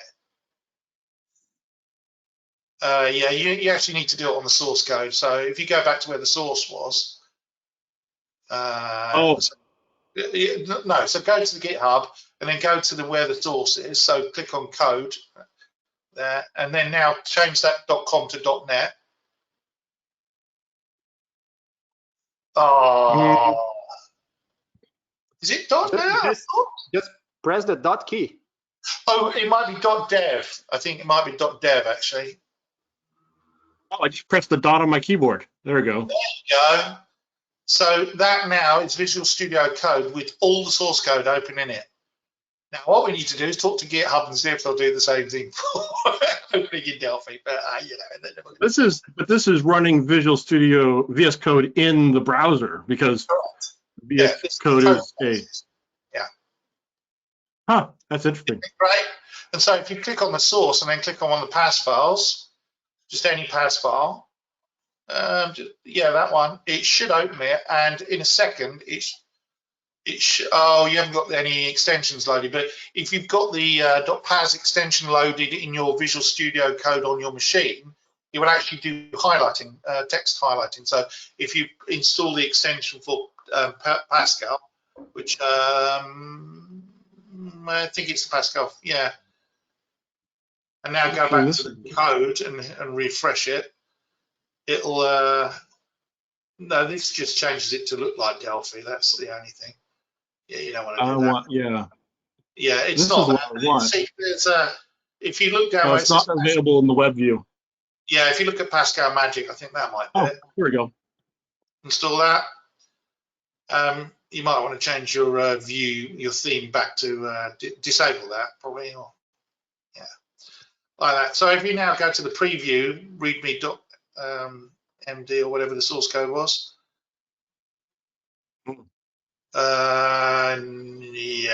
That's it. So click on a pass file now.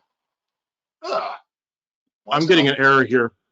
Okay. Well, with mine anyway, all I can tell you is on my screen, it actually highlights the text properly and shows all the reserved words and things like that. So anyway, it's a nice toy. It's very useful if you want to do something quick on a repo and make some kind of change or something like that.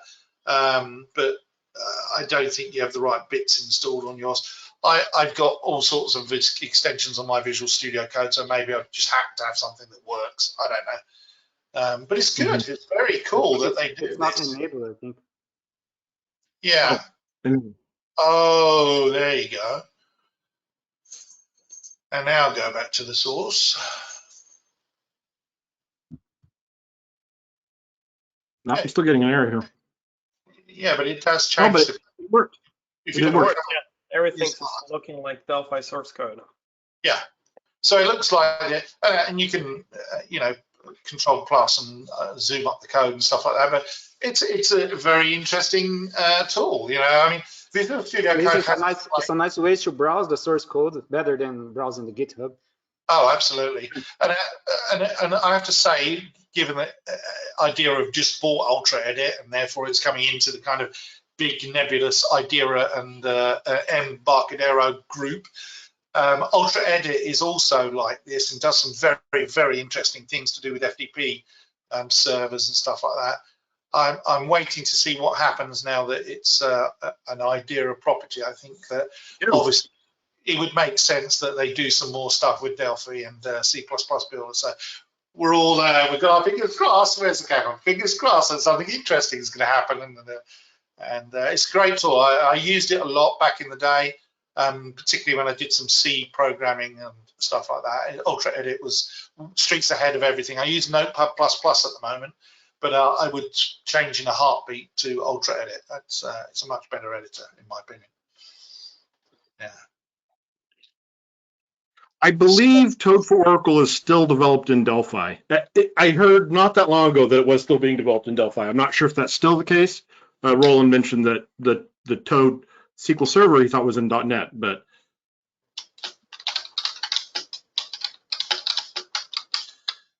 yeah, somebody's saying, who's this? Sagini Mustafa says, Heidi SQL is good, but then Microsoft and Oracle Developer Studio, I guess they're saying their options.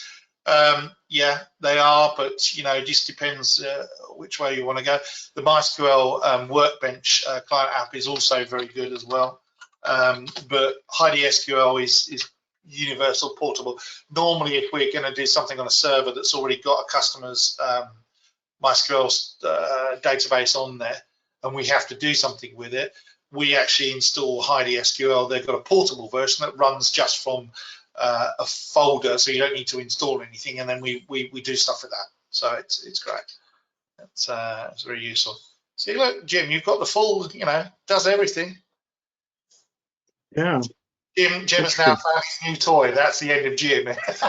We've lost him forever. He's like, oh no, I didn't know you could do this. You wait, after the chat that we have afterwards, it'll all be about this kind of stuff. So. Oh yeah, actually, I got some other tools I wanted to chat with you about. There's a program here actually I'm looking at. I'll go ahead and mention it now, called CoScreen. Okay. Oh no, CoScreen.co, not CoScreen.com. Chris You got lucky. Yeah, I almost like never want to type URLs in manually because you just never, if you mess up, you never know where you're gonna end up. But this is really interesting. It's a screen sharing program that has video and a chat. It's like a team viewer type competitor, but it's specifically designed around programmers, and it gives you the ability to allow multiple people to collaborate in the windows at the same time. So you can share individual windows easily, and then easily let you different people edit it and stuff. So I've been looking at this actually. I think it's going to be pretty. It looks pretty cool from what I've seen so far. But was talking to Ian about it beforehand. We'll talk about that afterwards. Yeah, we're probably going to have a chat afterwards. Although my wife has just made some, I can smell some bacon cooking in the background. I'm like, oh no, I haven't eaten yet. I went to the doctors this morning. You know, when you have a blood test, you have to not eat. Luckily, they let you drink coffee. I get to the doctors going, oh, I'm so hungry because, you know, I've got to have a blood test and they want to make sure it's fasting.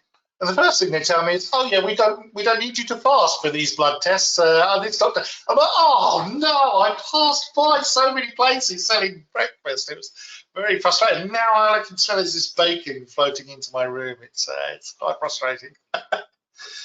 Yeah, there you go. A window into my world, everybody. The trials of a programmer. Got to have coffee though. I can do anything except go without coffee. Heidi SQL can connect via SSH tunnels also. Yes, that is actually a very good point. Yeah, I mean, this is one of the things that actually you start to get into when you talk about databases that are big corporate databases, which is the security behind the scenes. MySQL supports TLS for encryption and communications, and you can make it forced so that it's on or optional. So if the client connects with TLS, then it'll allow it. But if the client connects without TLS encryption, then it'll just allow the connection. But you can choose whether that's the case or not. But obviously, the other thing is that an SSH tunnel that gets initiated and then you're tunneling through to the MySQL connection is probably the absolute gold standard for security. And Heidi can support that. And if you remember that Heidi is completely open source and Delphi, then what we're saying here is that Delphi can connect to a MySQL database using SSH. If you look at the Heidi code, which curiously we actually have in front of us at the moment on the screen, but they have a connection section there. I think it's connections.pass, where they work out what type of database they're connecting to, and very cleverly have an array that makes the back end of it multi. What's the word I'm looking for? It can choose which database it's working on, but the front end of it still. What's the word I'm looking for? Not relational. Oh, as soon as we stop talking, I'll remember it. But it just translates. It's got a translation layer, so all the queries and everything work, even if it's a different database. I absolutely admire the source code. There's some questionable choices on some things, but that's mainly to do with the way they do the themes, because they use an old-fashioned theming engine. But the actual rest of it is an absolute work of art. If you want to learn some very good Delphi tricks, look at the source code for Heidi SQL, because there's a lot of database wizardry going on in the background there, and I really admire them for it. And also read Holger's books. Just a little plug there for you, Holger. Holger does some good stuff as well. Carrie commented that earlier, that I had said that someone had said that the learning ORM was kind of a big task that they hadn't done yet, and they said it's not hard if you get Holger's books. I wish I'd gotten them years ago. So yeah, absolutely. That's as fast as they can. Yeah, write quicker. There's still loads more we need to learn. Yeah, I do from both Wagner's videos and also Holger as well. I say this about TCoffeeAndCode, that actually it's a group learning experience. It's not, no one person can know everything. I think when we do these TCoffeeAndCodes, I always come away and learn something. And I know people say, oh, I didn't know that, Ian, thanks for the advice and all the rest of it. But it's all about spreading the love around, if you see what I mean, but also recognizing that no one person can know everything, and your peers, and I'm lucky enough to count all three of you as my peers, and a few others as well. Your peers always have something useful to contribute. The books and the videos that Holger has done and Wagner has done are very, very useful for brushing up on knowledge that you don't have to spend a lifetime learning. Why not take the shortcut and read the book, and then you don't have to go and learn it the hard way? So there's a question here that came up about TMS as far as the subscription goes, and maybe I misunderstood, but the question is if you have a TMS license at your subscription and it expires, and then you go back and log back in, can you still download the last version that your license covered, or is that not the case? Sorry, I was typing. What was that question? So for Holger possibly, but around TMS software, if somebody has a license for a TMS product and that license expires, can they still download the last version that their license covered, or do they have to get a new license to download it if they don't maintain a backup of it themselves? Yeah, that's currently. Okay. No, you go ahead, Wagner, because I wanted to say I'm not that involved with sales. I use the subscription manager, so I wouldn't know. Yes, that's something that's currently happening, and the answer is simple, is that we don't keep the old versions in our website. So we don't have installers there. So Okay. All right. I read that recently because that question did come up for me, for somebody, and the answer is no, you cannot download anything once your license expires. So it does advise you when you download it to keep a copy for your own use, to reinstall. But if you haven't done that, then you're probably going to need to talk to someone at TMS about what you do next, and that person will be a salesperson. And I can mention that that's something that we are working on with, and we are going to change it. But the simple fact is that we don't have, for example, installer from TMS whatever from 2019. So yeah. No, that's a good point. It is. I know that working at Embarcadero, there's lots of times they're in meetings and it's like, oh, someone needs this installer. And it's like, I think we have it. Just because you do your best, but it is a huge effort to maintain all that stuff and maintain the back. One of the reasons is that actually we have lots and lots of upgrades of all products. So that in the past, these days it's easier, but it's like 5 or 10 years ago that increased the cost a lot. Because if you take the major TMS products, for example, like TMS Xdata or Aurelius or WebCore or the FireMonkey or the FNC frameworks, you see there are like 3, 5, or even sometimes 10 updates per year. So it's different than having 1 or 2 updates per year or 1 update per each 2 years. So that's what caused this policy that we are working to change. It's also for all the different IDEs. That's a different horse altogether, because you support so many Delphi versions as well. You're not supporting the latest Delphi version. You're supporting some products. I've written about it recently, and I was quite surprised that the standard grid, for example, and the whole VCL UI pack is still compatible with Delphi 7, most of it. So I was quite surprised about that. Yeah, so that's a challenge. Someone wants to know, when are you going to make videos of your books, Holger? And I told them that you're still negotiating with Keanu Reeves for the video of your book. Yes. I wanted to talk to you about that too, Holger. If you're planning to make some video courses based on your books. I hope so. And the thing is, I only have so much time, and right now I'm already writing a Delphi book for. It's going to be called the Docker for Delphi developers, and it's going to be around next month or the month after that.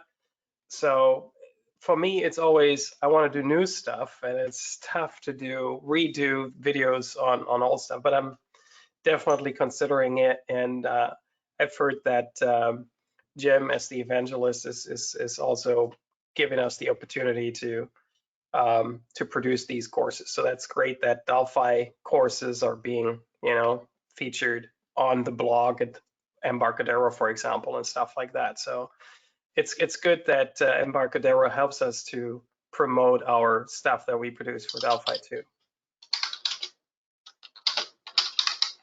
And if I appear in your movie, can I choose the actor that will play me? Yes, who would play you? What's that? Antonia Who would play Banderas. you, Wagner? Antonia Steve Buscemi, Banderas. of course. Who? Steve Buscemi.